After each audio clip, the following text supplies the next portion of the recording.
அன்புமணி மீதான ஊழல் வழக்கோடு பாமக மோசடி வேலைகளையும் சேர்த்து சிபிஐ விசாரிக்க வேண்டும் என்று பாமக நிறுவனர் ராமதாஸ் வலியுறுத்தியுள்ளார்.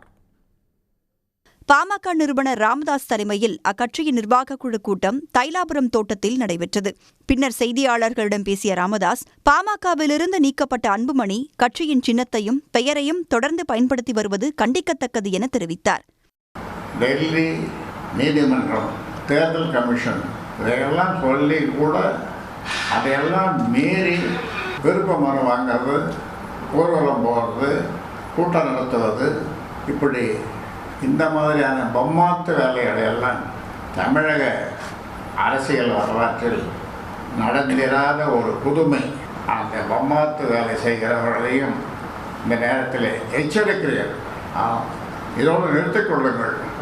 முன்னதாக பாமக நிர்வாகக் குழுவில் 13 தீர்மானங்கள் நிறைவேற்றப்பட்டன. அதன்படி அன்புமணி போலி ஆவணங்கள் கொடுத்ததை தேர்தல் ஆணையம் விசாரிக்க வேண்டுமென கேட்டுக் கொள்ளப்பட்டது.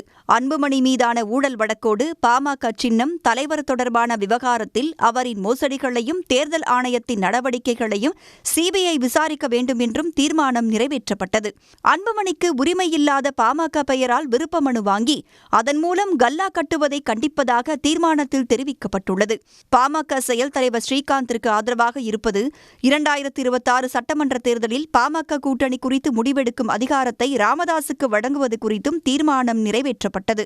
தமிழ்நாட்டில் சாதிவாரி கணக்கெடுப்பு நடத்த வேண்டும், ஒட்டுக்கேட்பு கருவி வைத்த அன்புமணி மீது போலீஸ் உரிய நடவடிக்கை எடுக்க வேண்டும் ஆகிய தீர்மானங்களும் ராமதாஸ் தலைமையிலான பாமக நிர்வாகக் குழு கூட்டத்தில் நிறைவேற்றப்பட்டன. உடனுக்குடன் செய்திகளை தெரிந்து கொள்ள சன் நியூஸ் பெல் ஐகானை கிளிக் பண்ணுங்க.